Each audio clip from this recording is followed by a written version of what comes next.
Welcome to the Retro Adventurers. We have another interview for you with a legendary text adventure creator. I'm Jason Compton here with Dave Hawkins, and our guest coming up is Jonathan Partington.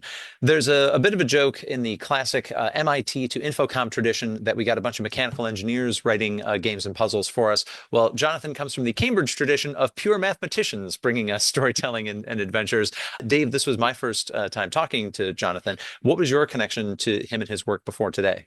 Well, I mean, an actual connection came through the BBC Micro and the Acornsoft side when he was obviously involved in the transitional period, really, from when Acornsoft started to move away from text ventures, and his company, or the company he was involved in, took over from him. But mainly, my actual connection would be about reading through him again through the Classic Adventurer magazine, where I believe there was an article on him.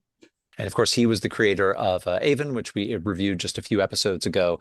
And, in the US, we had basically no exposure to those games. Like David mentioned, these Cambridge games were first commercialized on the BBC Micro in the early 80s, then later by Topologica on a number of the 8 and 16-bit platforms of the day in the UK, but they really weren't given much exposure over here at all. So I didn't find out about them until the late 90s as part of the preservation efforts led by Graham Nelson and others, and of course now we're playing through some of them on the Retro Adventurers. But it seems like you had more of a close connection to those games. How many did you actually play?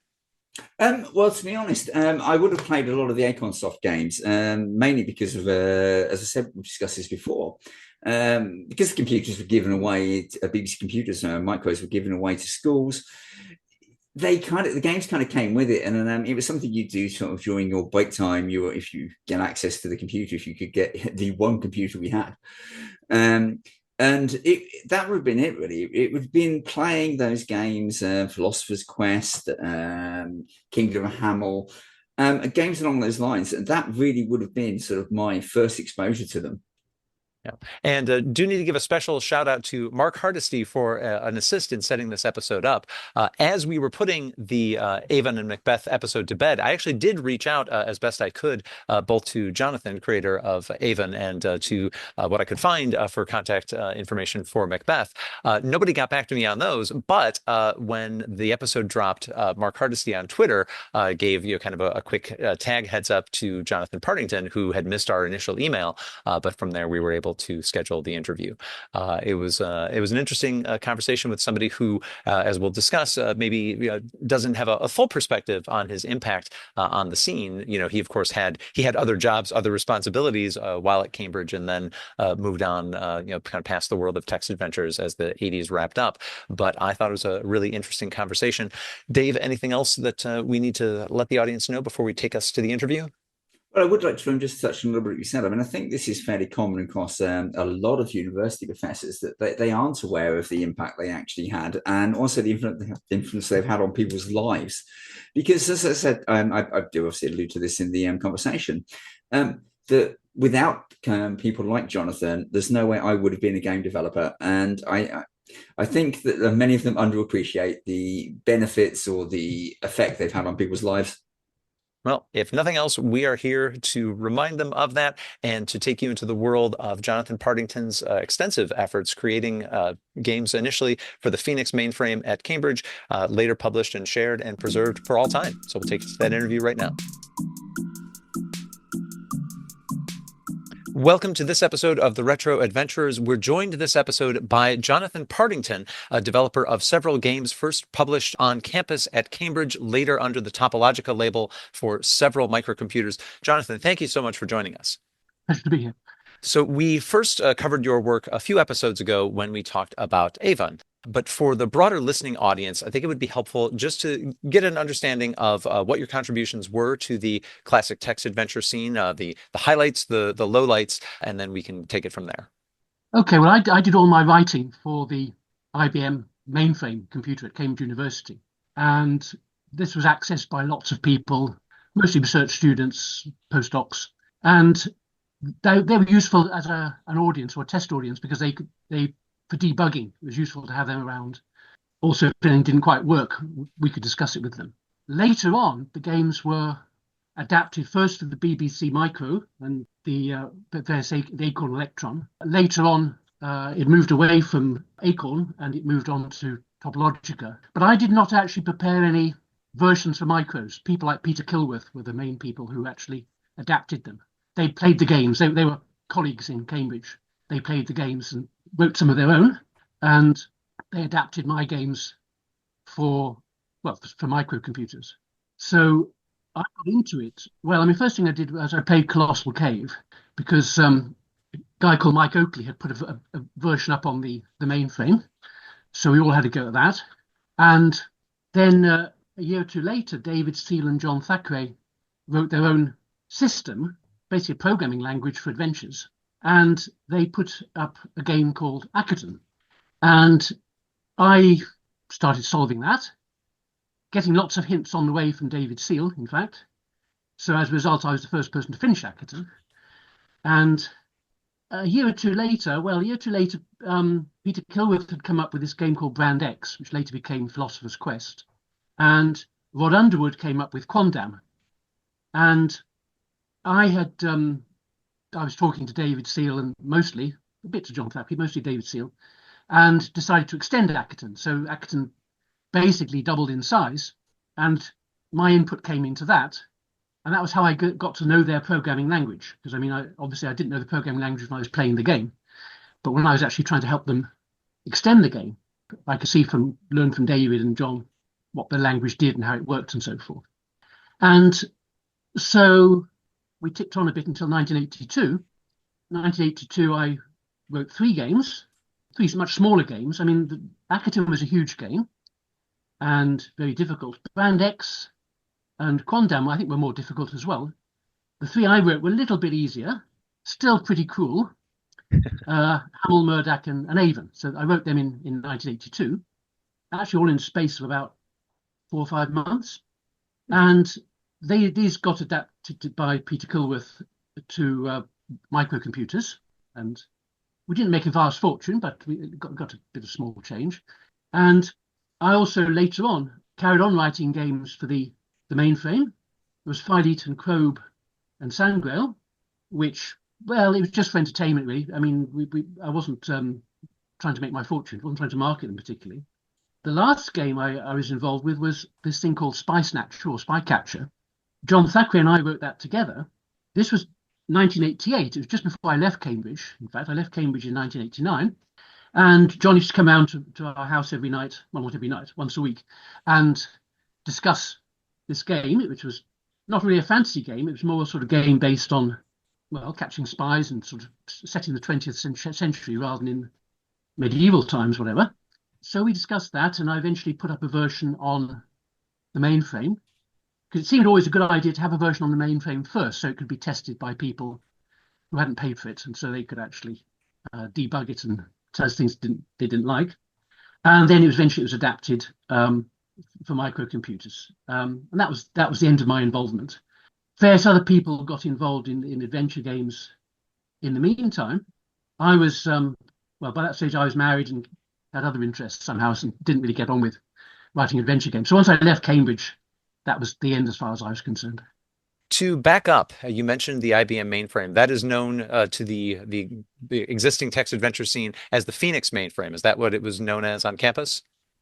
Well, technically it was an IBM 3081, which was later upgraded to a 3084.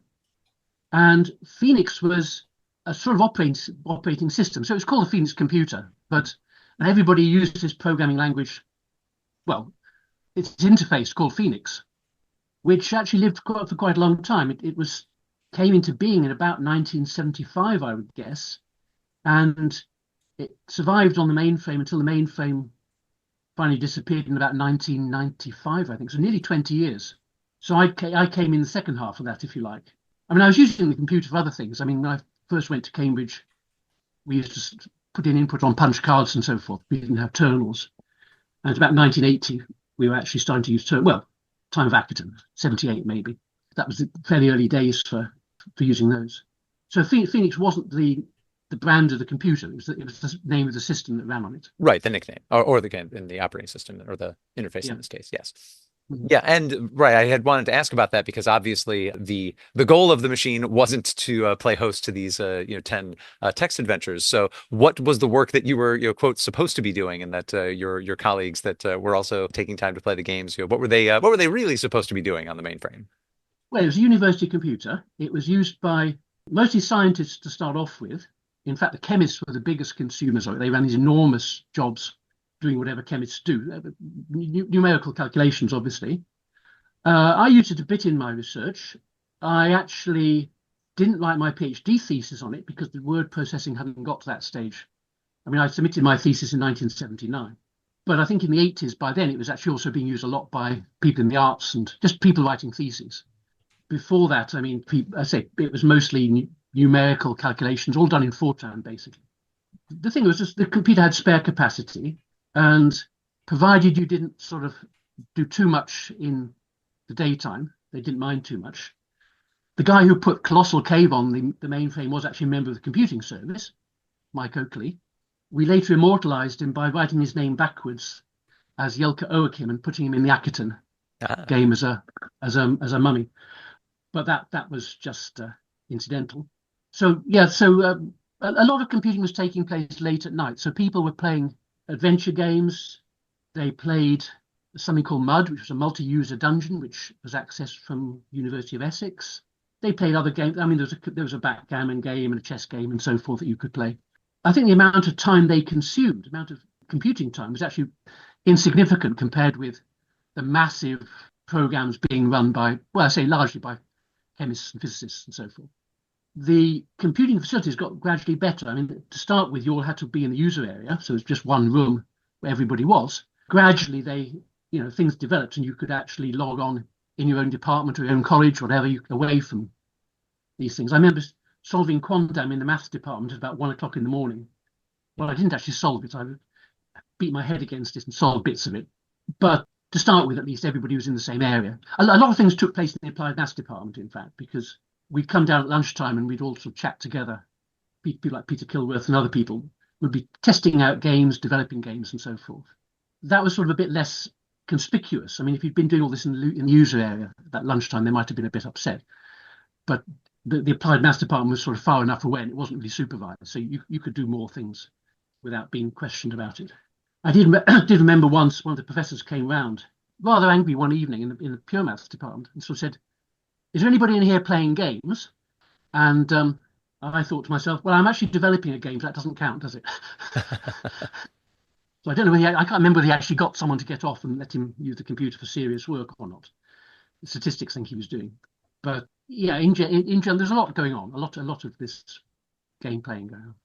So can you talk about what it was that hooked you? You mentioned playing Colossal Cave, then discovering Akaton and really investing in that. But as a young man with a lot of interests and studies to do, what about these games drew you in and ultimately became a significant way of how you'd spend the next decade? I liked writing puzzles. I mean, people could interactive fiction a lot. Somehow I was less interested in the fiction aspect, though there was always some sort of underlying plot. More in trying to set puzzles. I mean, I'm a mathematician, puzzle with sort of amusing solutions normally, not just sort of too technical and too boring. I think that was it, really. I mean, it just it's one of these things you get hooked on, Well, I'll come back to the literary versus math point in a second, but Dave had a question about the Acornsoft and BBC Micro relationship. Oh, yeah, hi, Jonathan. Actually, I mean, I was just sitting here thinking about the original relationship and the connection between Cambridge and Acorn Computing at the time. I was just sort of interested in how you actually created a relationship with Acorn Soft, or what were they professors or students that you already knew?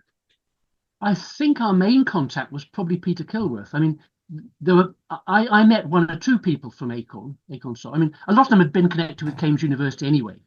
Mm. And the computing department in Cambridge was strong, and I think it inspired quite a lot of people in Acorn.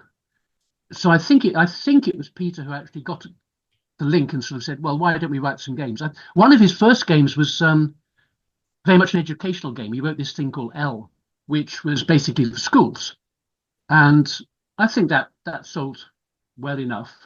Acorn seemed quite interesting. I mean, basically most of the work was actually done by whoever adapted it for their computers. So they had to sort of package it and so forth. And I'll just hold this up to screen. It won't be much use for you in your transcript, but I mean, there's this thing we here. can describe it. Yeah, it's Peter's book called How to Write Adventure Games for the BBC Microcomputer Model B and Acorn Electron, Peter Kilworth. I remember that well. On the picture on the cover of a dragon coming out of an egg, which is actually from Kingdom of Hamel. That's one of the things that, well, they had to have a nice picture, so that was the picture they chose. I don't even know who did the pictures, but somebody invented the picture. They weren't graphical games, so that the pictures did not come with the game. They were actually added on later to attract customers. That's very true. Now, I actually remember that book from my school years. I think I would have been 15 and it was in the library. And I remember getting it out and getting into the, I say computing room. This was in 1982. So our computer room consisted of one BBC Micro. Right. I mean, just coming off that, I mean, obviously, this is the point, isn't it, that Acorn Software eventually sold out to Superior Software. And this probably is where, isn't it, the point that the Topographica comes in? French, Topologica. There must have been a point when Superior didn't want the adventure games, did they? They just wanted the arcade games. I'm just sort of interested in how that transition took part and how you took over the adventure games. I'm not really sure the history there, because I said I wasn't really involved in converting the games for micros. Right. I think the main contact was always Peter Kilworth. John Thackeray a bit as well. John Thackeray, once he got his PhD, went off into computer software and so forth. So he was actually, in fact, sorry, David Seal. Peter Kilworth and I were sort of in mathematical research. We were academics. So somehow they made contact with Brian Kerslake from Topologica. And I mean, these were small. What's the way to put it? They weren't going for bestsellers. We weren't really going. The idea was that you wouldn't expect huge numbers of sales. You'd expect, but those who were interested in text games would be interested and would buy them, and it seemed to work. And then gradually things petered out in the end. I mean, I said we wrote this Spy Snatcher in 1988, and that was the end really in terms of marketing games for microcomputers. As far as I know that it went on into sort of the early 1990s, and then sort of consoles really sort of started to take off, and I think that's when text adventures, basically the lack of a keyboard, but I think the end to text adventures until fairly recently, actually, within sort of the last 15 years when they started to make a comeback. Yeah, I think there's a place for them. I mean, simply because some people do enjoy playing those sort of games. You don't always have to read books with pictures in. You can do things which is purely text based. And some of the things you construct are not really things you would want to go to the trouble of writing down making pictures of. I mean, it's better to leave it to the imagination of the player. That goes right back to the beginning in Colossal Cave. The things that you could have a version with pictures, but somehow it's quite satisfactory to let people imagine what they're seeing. It's interesting you should say that, actually, because I think Jason might have something to add there. It's been an ongoing topic throughout these podcasts. There's a difference between the US approach to text adventures and the UK and even the European approach, where the UK, particularly text adventures with purely text, was pretty much the mainstream, whilst in the US, virtually every single location had its own graphic. I think Jason might have something to add to that.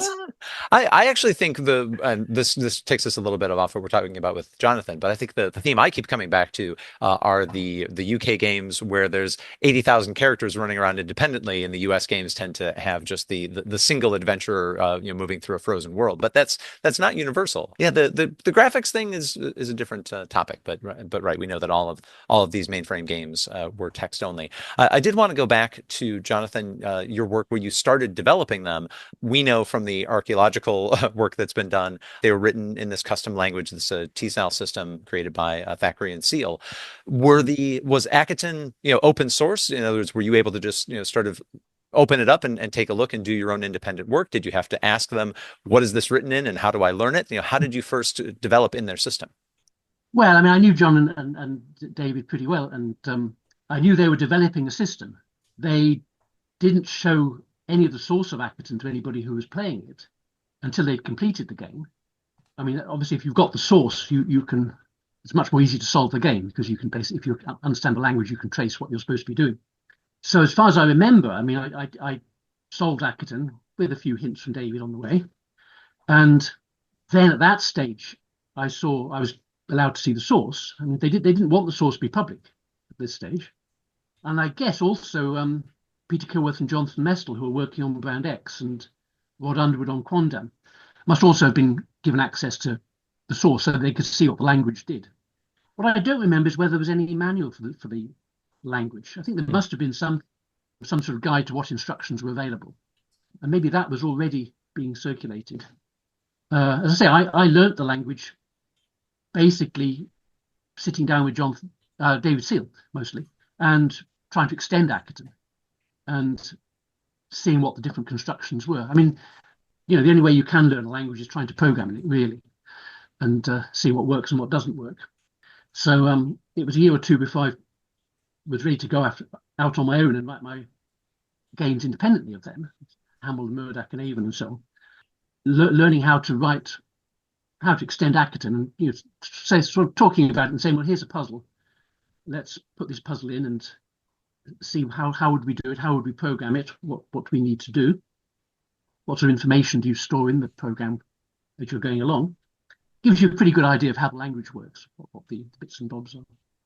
I think it was the same when I was at school. I mean, at school long time before I was involved in ventures, you might be going back now to 1972 or something. We used to send computer programs to the University of East Anglia in Fortran, and they would run it on their mainframe. So my school was an hour's drive from the university, so we didn't sort of go in there regularly, but they were quite happy to run little programs for us. And of course, that was the way to learn Fortran at that stage. You wrote a program, and they came back and they said, well, there's errors in it and it doesn't work properly, so you post it back again or whatever. And a bit slower than nowadays, but eventually you got something which actually worked and you felt very pleased about it. Yeah. So as you were developing your titles at Cambridge, that was with an interactive editor, and was TSAL a compiler? Was it interpreted in real time? Actually, I'm not clear on that. Let's see how it worked. You remember now, actually, after all these years. There was certainly an editor, there was a text editor called Zed, I remember that, which was pretty good. It's actually written by one of the members of the computing service, Phil Hazel, and it ran under this Phoenix system, so you could edit files, have a big text file, and then there was a little program which compiled these things, and then you could access the compiled version and play the game. But of course, you didn't. The players did not see anything other than the compiled version, so they didn't know what the source was. You couldn't really expect to unscramble it either to get back to the original text. So if you didn't solve the game, or you didn't get hints, there's no way you could advance. I mean, you were just stuck. So you'd mentioned that your primary interest was puzzles, but like I said, Avon is the game of yours that we've covered in depth on the show, and it is very notable. I had been asking for a while why more games from the 70s and 80s were not built on Shakespearean stories, and we see there's a lot of games that drew from Arthurian legend or drew from Dungeons and Dragons, Tolkien type things. Very little that drew from Shakespeare, and you are. To put it in brief terms, you're the one who wrote the good game. There's Oxford's Macbeth, which we said a lot about, and not a lot of it was flattering. Can you talk a little bit about your interest in using the world of Shakespeare, or worlds of Shakespeare, as a storytelling platform, and why you think that didn't go further? Why were you the first and almost the last? Well, I'll tell you how I got into it. I mean, basically, at Cambridge, there was always plenty of possibilities of going to see Shakespeare plays. So I mean, I was pretty much immersed in Shakespeare because I like Shakespeare. And I think also the BBC was they ran a whole series of Shakespeare plays on television in about 1981. So that I caught most of them. So that was another way of absorbing lots of Shakespearean lore. So someone just one of my friends, I think I don't remember who, suggested, well, why not write an adventure game based on Shakespeare? So I put all the ingredients into a pot and stirred, and out came some rather strange things. So the idea was not to make people dependent on knowing Shakespeare. It might have helped a little bit in some places. But if you were sort of a Shakespeare fan, you would recognize lots of references and, with luck, enjoy the scenario, enjoy the game.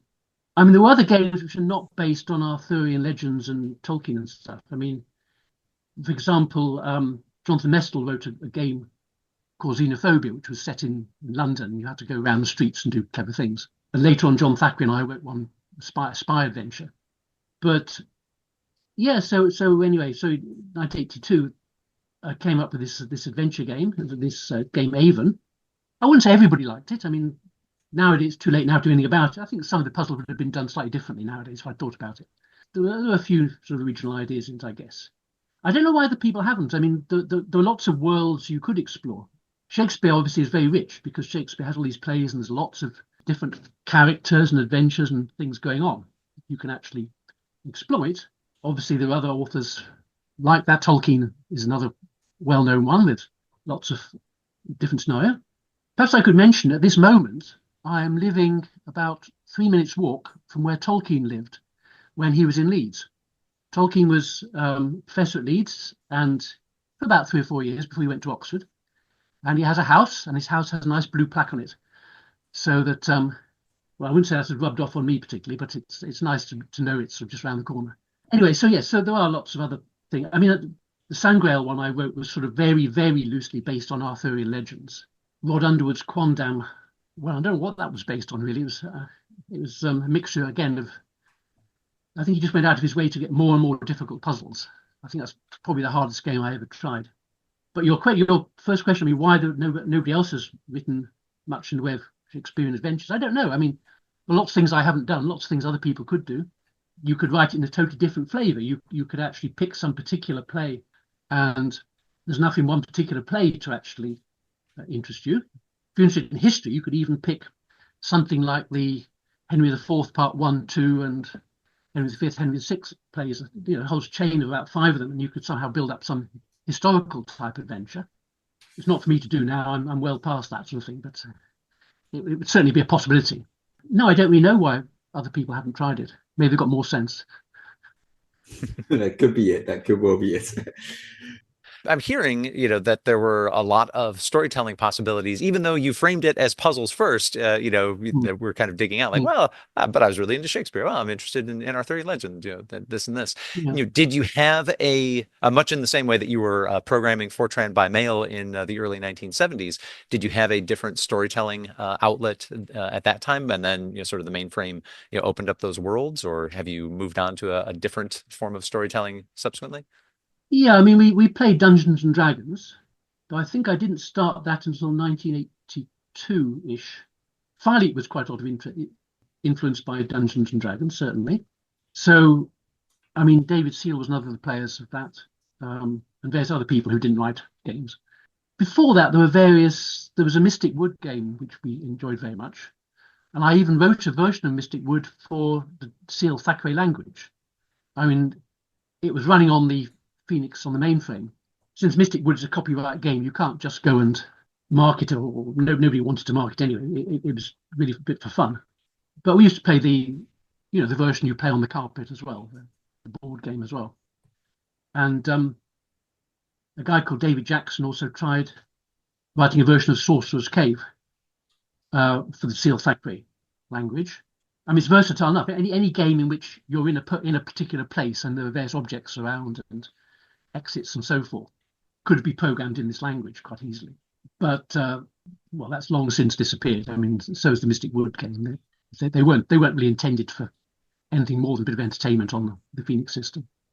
So I know you mentioned that the actual, commercializing of the games wasn't something that you were directly involved in, but since those early BBC Micro games were out there in the public while you were still developing your own games, were you getting feedback either from on campus or from the BBC Micro users that then either influenced your design or that you said, no, I'm going to make these games exactly the way that I want to do them? There were reviews. I mean, there were reviews in various computing magazines and so forth. Some quite enthusiastic and some a lot less enthusiastic, I have to say. I don't think we changed very much as a result of that. Some, as I say, I wasn't really aiming for the market. I was aiming just basically to entertain other users on the Phoenix system. And okay, maybe the games got a little bit less aggressive. You know, I mean, okay, in early games you got killed rather too easily.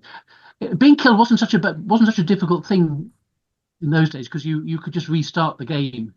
I mean, it was set up so that if you got killed, you restarted. Provided you'd saved the game 5 minutes earlier, you hadn't lost a great deal.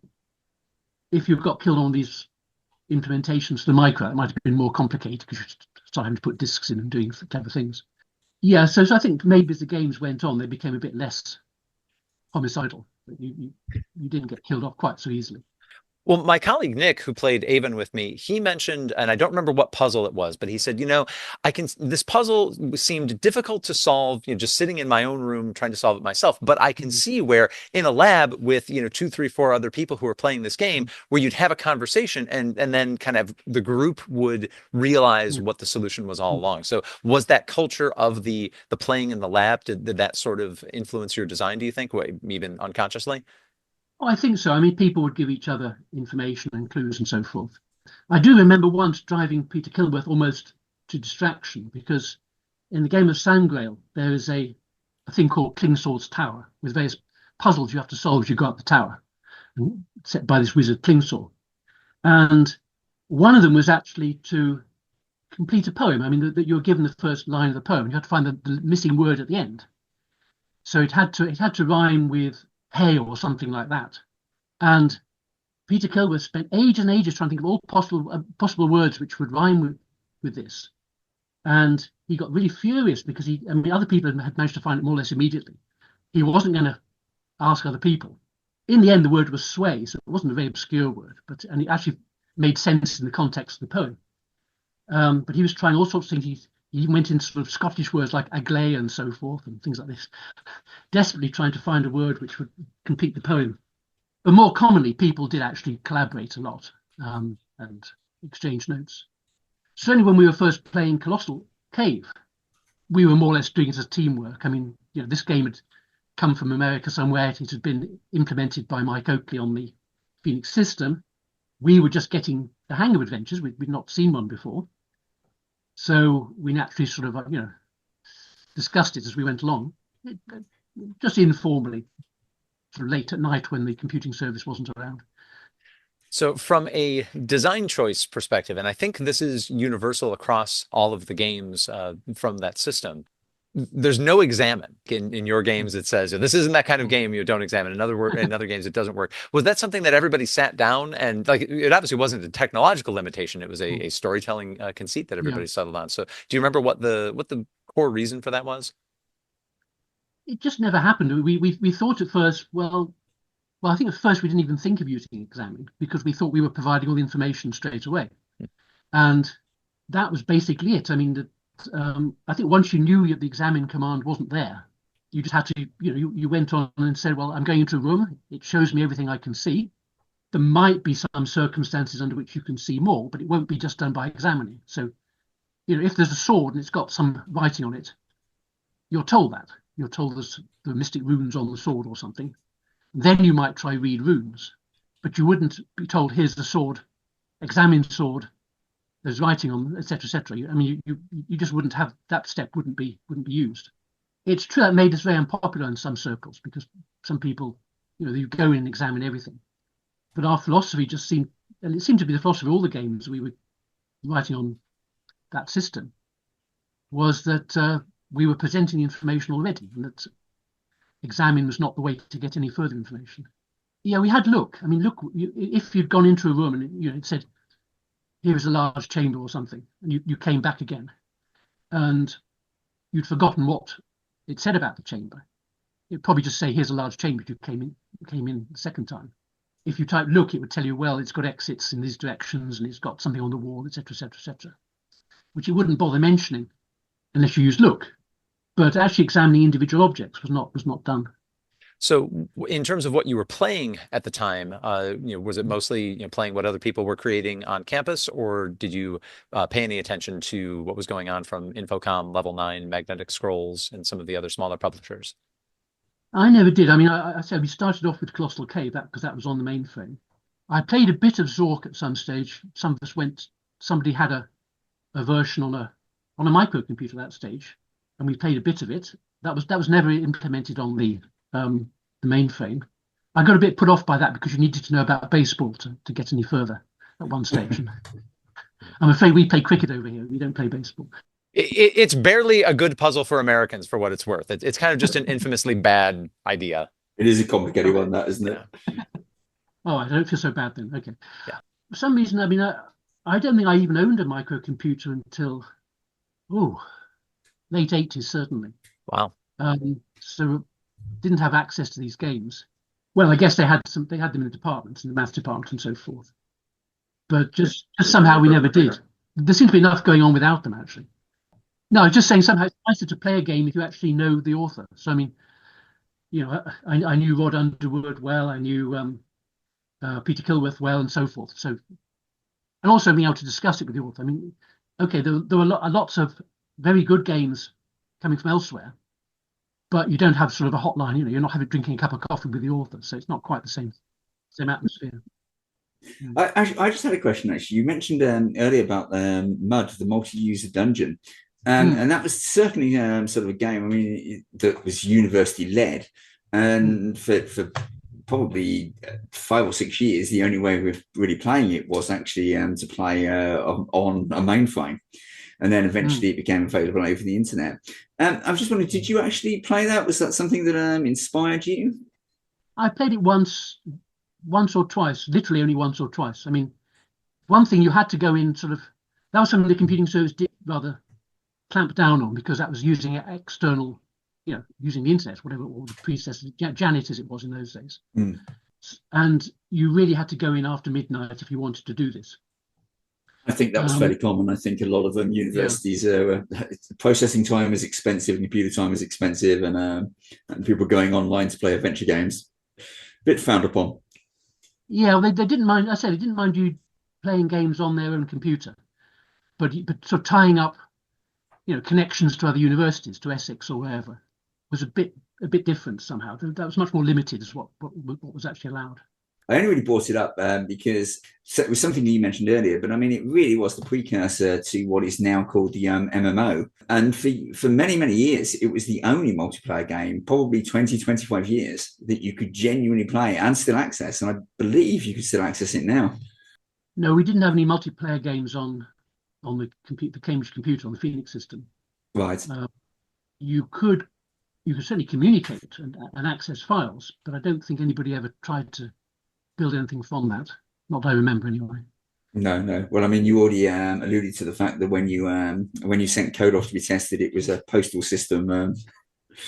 Oh, that's going back further. That's going back before my Cambridge days. That's back in the early 1970s. That was.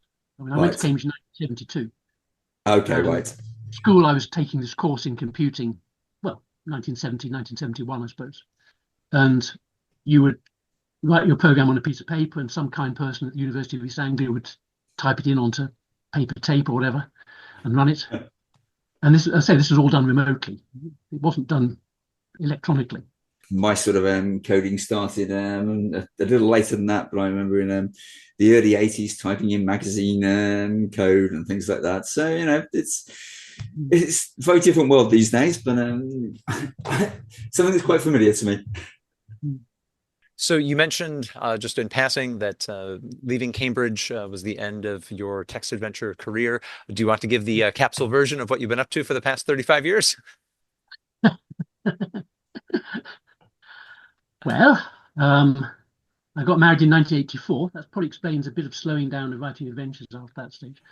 And have a son. And so when you've got a family, that keeps you quite busy sometimes. I was starting off as a lecturer at University of Leeds, and I retired late in 2022, 2.5 years ago now, I guess, as a professor. and wrote a few papers and books on the way. Gave a lot of lectures, academic career basically. Other outside interests which didn't involve computing. I mean, this is a good part of the country for walking and so forth, and we used to do that quite a lot. I do various things now in my retirement. I'm a guide at our local cathedral. I go down sometimes and give conducted tours, which is quite fun. There's a lot to see, and you can talk about the history and so forth. They're free tours. I mean, you just drop in. There's one a month they run, and I do about half of them, I suppose. What about storytelling? You mentioned, are you still active in tabletop role playing? Were there other ways you found a way to express that? No, not really. No. Somehow, I mean, after Cambridge days, that wasn't really anything that I particularly wanted to do anymore. Somehow, I think I just decided I'd moved on. As I say, having a family does change things a bit. And well, so I mean, I was still interested in stories. I mean, I read all the C.S. Lewis books to my son when he was a little boy and so forth, and got him interested in C.S. Lewis, Tolkien, all these sort of things. But I wasn't creating anything particularly. We have had other living authors on the show before, but it's never occurred to me to ask this question. So we've only Mhm. played one of your games, only played Avon so far. What do you think we should play next from the Jonathan Partington archives? A good question. Oh, have you played Ackerton now? I mean, have you? No, we have not. No. Well, that one's a big one and a difficult one. Maybe not one for beginners. You could try Murdak. I mean, Murdak is a bit less. Hamill has maybe kills you off a bit too quickly. Murdak is a bit more sympathetic to the player. It was written a month or two before Avon, and it's got some puzzles in it which I quite like. It's a small one. I mean, I like the a month or two before even. It's these days development lead times are into the years. No, I mean you've been very casual about it, but the level of output that you had is really quite extraordinary. well, yeah, second half of 1982. Let me see what I was in my career. I was postdoc. I did do a bit of mathematics from time to time. Um, Well, that was and I why I wrote, asked, what everybody was supposed to be doing on campus because there's a yeah, lot of development I going think on. they're all playing text adventures, to be honest. well, that was it. Yes, I'm sure Cambridge research took a bit of a dive in the early 80s because all people paying attention. Yeah, I mean, I said there were small games, and that each one took a couple of months to write. Maybe I don't know exactly. But I think at that time I didn't have much else to do. Atherton, Murdoch, or Hamill. Okay. The one I quite like, I mean, of the later ones is Sangrail, which it's still accessible under this WinFox system, whatever it's called, and that I think is also a bit more benevolent again. I mean, that was one I quite liked. I think if you want, I would play a small game, play Murdoch. That's a nice small game, and it's not too vicious. I have to say that, as Jesse said, we've never actually asked an author before what should we play next, but we've certainly never had an author who said, I wouldn't play that one, it's too difficult. Well, I mean, I think Ackerton is big and difficult. I mean, it's not the hardest game of the Cambridge Phoenix game. I mean, I think Quondam and Hezarin are really quite tough games. Quondam, I say, I didn't really finish either of those. You didn't finish them. What actually makes you say that Atkinson is so difficult? I think it's because it's so enormous. That's Just the sheer scale of it. There's some claim that's sort of in about 1980 or whatever it was, 79. It was the biggest game in the world. I don't know whether that's true or not. It's sort of boast you like to make anyway. I think this recent review of the game does sum it up pretty well. And this is from an author named Canal Boy on IFDB. A bit like getting married, cleaning the windows, or cutting one's toenails, I had kept putting off a full-scale assault on this 1978 mainframe game until the last possible moment. My previous dalliances with it had led me to believe that a full score of 1,500 points and the discovery of all 55 treasures would in fact be a triumph of hope over experience. So 55 treasures. Okay, that is big. And we have you to blame for it because you made it much bigger than it started. Yes, I think it doubled in size. So, I mean, you might say the first half was, well, Seal and Thackeray fairly equally. The second half was, well, I don't know, maybe a fifth of it was, maybe a third of it was me. I don't know exactly. Somehow in the end, I think it came out as two fifths, and one fifth of the whole game. So I'm the smaller contributor to Ackerton, but it's a big game. It's a big game. I think it's fair to say that from a development point of view, most developers don't know when to stop. So the idea of saying, 55 treasures, we'll add a few more as well. Yeah. And when you have your own mainframe, it's easy to keep growing and growing. You know, the Scott Adams system, you only get 99 text messages you can display to the user, so you do get some boundaries there. But yeah, he had an artificial when you cutoff, have didn't he? So a whole research grade mainframe, you can just grow and grow and grow. What was until really the university remarkable, complains. what was really remarkable was that the Phoenix system, which could be used for running programs and all sorts of things, you could send messages and everything else, ran in 44K. That's all, tiny, and there's a lot of swapping in and out from disks and things, no doubt, going on in the background. You could access virtual memory and things like this, but I mean that was the underlying system, and nowadays you just wouldn't believe that. What can you do with 44K? Oh, I don't know. I mean, the very first games that I ever wrote were 16K. So back in the ZX81 days. Yes.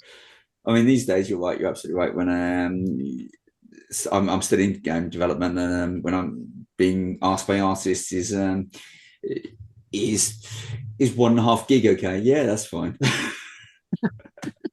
Quite, yeah. So it looks like when there was the preservation project to modernize and port the T-cell games into a more modern system about a quarter of a century ago, everybody got contacted and you blessed that. Apart from spending this time with us today, have you checked in on your legacy at all? Checked in on the modern players that maybe weren't even born when you were creating the games in the first place? No, I mean, the people who tended to implement these things for other systems, you've probably come across Adam Atkinson and Graham Nelson. They're people, sort of the younger generation. They were doing things around in the 90s to make these things more widely accessible. I have downloaded versions of my games, and occasionally I do dip in just to sort of see. To prepare myself for this talk, I had another look at Sangrail to prepare myself for this meeting, and just to remind myself a little bit of what was going on there. Because I mean, after 40 odd years, you do forget a few things. You don't remember everything you did 40 years ago. Oh, absolutely. Yeah. Somehow I remember Hamill, Murdoch, and Avon much better because they've been played. There's this guy who has a blog called Renga. Have you come across him? Ring and Blue, yeah, Jason Dyer. Yeah. So he's played all three of those games, and I've added sometimes to the comment thread on his blog posts because he sort of asked something or said something, and I made a few comments. So those games are more recently in my memory. Others less so. I mean, I couldn't remember much about Sangrail. I remember there were things which I thought were very clever at the time. It probably weren't so clever really, but anyway. Oh, but it's the fondest memories, though, isn't it? It's when you go back to them and you think, oh, that wasn't as good as I expected. Or as Jason and I alluded to a few times, when you come back to them and actually that really was as good as I remember, which is the nicest bit. Yeah. Yeah, do you have a takeaway on something that maybe had been intended for, I don't know, few dozen, few hundred of your closest university colleagues that now is kind of part of the global gaming landscape? Ooh, no, I can't answer that one. Don't think so. No, I don't think anything. Well, I don't know. I don't think we've influenced anybody sort of since our time, really. I mean, people go back and sort of, I hope enjoy themselves a bit on some of these games or whatever. I wouldn't say that anything we weren't innovating particularly, except that in the British market they were sort of some of the first games around. No, I wouldn't add more than that really.